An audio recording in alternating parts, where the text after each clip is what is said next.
Aleluia, glórias a Deus. Nós cremos, queridos, que Deus é a cura. Foi por causa da cruz de Jesus que hoje nós temos vida plena e abundante. Eu quero ler com vocês um trecho da carta que Paulo escreveu aos Efésios, que está no capítulo 2. E nós vamos ler os primeiros versículos. O capítulo começa assim: Vocês estavam mortos por causa de sua desobediência e de seus muitos pecados, nos quais costumavam viver como o resto do mundo, obedecendo ao comandante dos poderes do mundo invisível. Ele é o Espírito que opera no coração dos que se recusam a obedecer. Todos nós vivíamos deste modo, seguindo os desejos ardentes e as inclinações da nossa natureza humana. Éramos por natureza merecedores da ira, como os demais. Mas Deus é tão rico em misericórdia e nos amou tanto que, embora estivéssemos mortos por causa de nossos pecados, Ele nos deu vida juntamente com Cristo.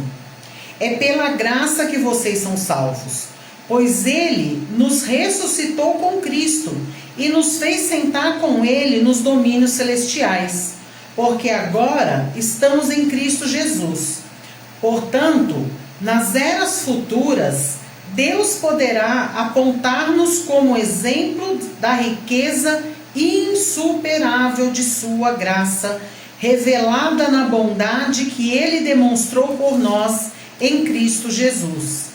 Vocês são salvos pela graça, por meio da fé. Isso não vem de vocês, é uma dádiva de Deus. Não é uma recompensa pela prática de boas obras, para que ninguém venha a se orgulhar, pois somos obra-prima de Deus, criados em Jesus Cristo, a fim de realizar as boas obras que Ele de antemão planejou para nós. Essa carta, quando Paulo escreveu aos Efésios, ele estava dizendo para aquele povo que eles já tinham sido salvos. E era por meio da fé em Cristo que se recebia a salvação, e não por meio de obras. Porque se fosse por meio de obras, as pessoas poderiam se gloriar, dizendo que foi por causa delas que elas mesmas alcançaram a salvação. Então, a salvação não é pelas obras. Por melhores que sejam, por mais bondoso e caridoso que eu seja ou que você seja, não é isso que vai nos fazer salvos. O que vai nos fazer salvos é a fé que nós temos em Jesus Cristo como o Filho de Deus, aquele que, através da cruz, já nos perdoou de todos os nossos pecados. Isso quer dizer que a gente não vai pecar mais? Não, não quer dizer isso. Quer dizer que quando a gente pecar novamente, a gente vai se lembrar que este pecado já foi perdoado. Então nós nos arrependemos desta má obra, para que o perdão possa valer na nossa vida mais uma vez, por causa da infinita misericórdia do Senhor. Mas a gente vê que no último capítulo, no último versículo que nós lemos, o versículo 10, diz que nós fomos criados em Cristo Jesus a fim de realizar as boas obras que Ele de antemão, ou seja, antes da salvação, Deus já tinha preparado para nós. Então, o que tem a ver as boas obras, já que elas não vão me levar à salvação? As boas obras que nós podemos realizar hoje são para que as outras pessoas que ainda não entenderam o plano da salvação vejam as suas atitudes como atitudes que mostram as ações do próprio Deus. As pessoas veem que você pratica obras de bondade, de amor, de misericórdia, manifestando o poder de Cristo que habita em você. Então, todas as boas obras, elas são fruto de uma vida com Cristo. Elas são frutos da expressão do amor de Deus. São atitudes que refletem o caráter de Jesus. É por isso que já existem boas obras preparadas por Deus de antemão para nós, para que a gente possa refletir a luz de Cristo para outras pessoas. E a Bíblia, ela vai nos dar vários exemplos, né, de pessoas que amaram o próximo e então foram vistas como pessoas que tinham o caráter de Deus, que expressavam a vida de Cristo. A gente vê exemplo de pessoas na Bíblia que se moveram em justiça. Porque a justiça é um ponto, é uma manifestação da natureza de Cristo. Então, quando você age com justiça, quando você auxilia os necessitados, quando você cuida das pessoas, quando você perdoa, quando você ajuda, e especialmente quando você abandona a prática do pecado, então essas coisas, elas são tidas por Deus como boas obras. E isso, de novo, vou falar, não é para que você seja salvo, mas é para que a vida de Cristo se manifeste através da sua vida. Por meio das boas obras, nós damos testemunho de Cristo. Nós damos testemunho anunciando o Evangelho, anunciando as boas novas. Uma vez que você foi salvo, querido, esse amor de Jesus que vem sobre o seu coração, te trazendo paz, te trazendo alegria, isso é para você repartir com as pessoas. Porque lá no começo do capítulo 2 de Efésios, nós lemos o quê? Que nós estávamos mortos nos nossos pecados, mas nós fomos ressuscitados com Cristo. Então, se você estava morto, se você estava morta, praticando o pecado, e agora você tem uma vida plena com Cristo, não é possível que a gente não queira que pessoas que também estejam presas no pecado, que estejam mortas no pecado, sejam também ressuscitadas. Façam valer o poder da cruz, que é por causa dele também. Quando Jesus foi à cruz, ele não escolheu pessoas por quem morrer. Ele morreu e ressuscitou por toda a humanidade. Não ficou um ser humano sequer fora do plano de Deus. Mas ainda há muitas pessoas que não receberam essa boa notícia, que ainda não estão sabendo que os seus pecados foram perdoados e vivem mortos, vivem pesados, vivem carregando culpa, quando Jesus já cravou na cruz toda a dívida que era contra nós. Muitas vezes, queridos, nós passamos por problemas na nossa vida, algumas vezes problemas financeiros, e a gente parece que dorme e acorda com uma cobrança na nossa cabeça. Você precisa pagar, teu nome vai ser negativado, você não vai conseguir mais crédito, as pessoas vão começar a falar, e isso começa a te atormentar. Até que você vai e consegue pagar, e aí sai aquele peso. Você não tem mais aquele peso. Assim é com o pecado. Quando nós não sabemos que a nossa dívida com o acusador ainda, que ela já foi paga, a gente vive pesado, a gente vive escravizado pela acusação de que nós estamos errados, de que nada funciona, de que nada tá bom.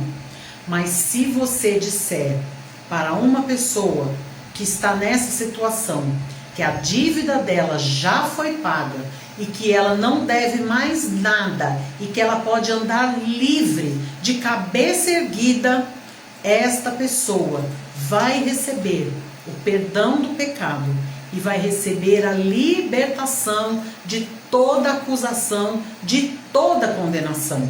Nenhuma condenação há para aqueles que estão em Cristo Jesus. Então, o anunciar as boas novas, o anunciar o poder do Evangelho que nos livra desta acusação, é a boa obra que você tem para fazer. Uma das coisas que você pode fazer como boa obra que Deus já preparou de antemão para você. Então, queridos, nós temos uma infinidade de razões para falarmos do amor de Jesus, para confiar e viver também, porque embora nós já tenhamos sido salvos, embora a gente já saiba que a nossa dívida foi paga, vez por outra o inimigo se levanta para nos trazer acusação, confunde a nossa mente e a gente passa ainda por um período curto debaixo de acusação, debaixo de uma sentença contrária. Mas o Espírito Santo que habita em nós, ele nos faz lembrar que já não há condenação para aqueles que estão em Cristo.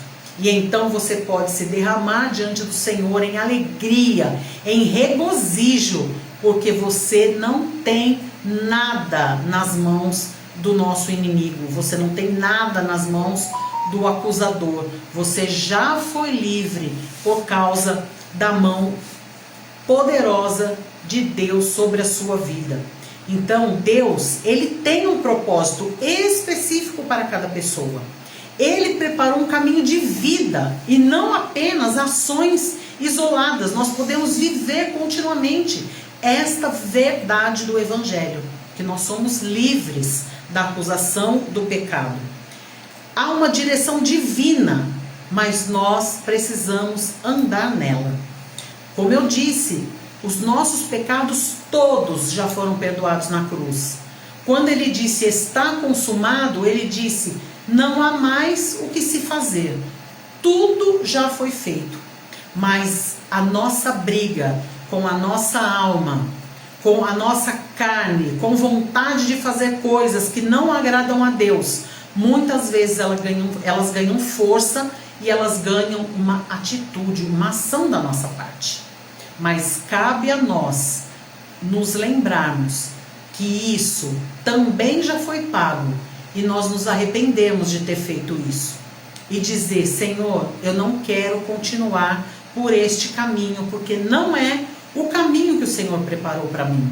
O caminho que o Senhor preparou para mim é um caminho onde eu possa fazer, praticar as boas obras, para que as pessoas vejam Cristo através da minha vida, como um dia eu vi Cristo através daquela pessoa que falou de Jesus para mim.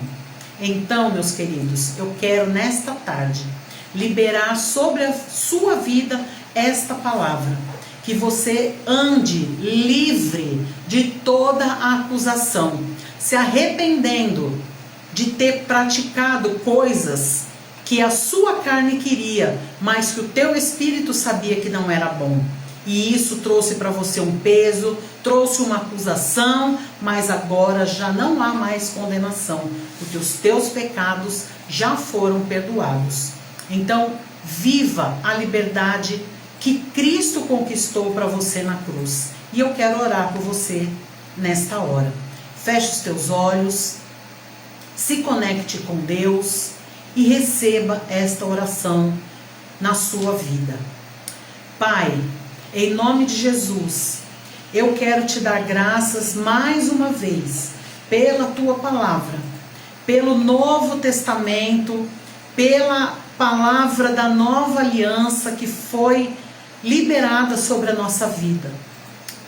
Para que esta palavra ministrada no início desta tarde, desta quarta-feira, que essa palavra encontre lugar no coração de cada pessoa que está ouvindo, de cada pessoa que ouviu desde o comecinho e está aqui agora, com o coração quebrantado diante do Senhor, com o coração disposto a viver a trilha que o Senhor fez para que nós pudéssemos andar nas boas novas, praticando as boas obras manifestando Cristo na nossa vida. Obrigada, Pai, porque não há nenhuma condenação mais sobre nós. Nós somos livres do pecado, livres da culpa, e sobre nós não pesa nenhuma sentença contrária a isso. Que nós tenhamos uma tarde de refrigério, de alegria, de regozijo, por causa da liberdade que Cristo conquistou para nós na cruz. Em nome de Jesus. Amém. Seja abençoado, meu querido. Uma tarde poderosa para você. Uma tarde em Deus, onde o Espírito Santo, nosso amigo, conduza todos os seus passos. Que na próxima semana a gente se encontre para falar novamente das verdades do Evangelho de Cristo. Uma boa tarde.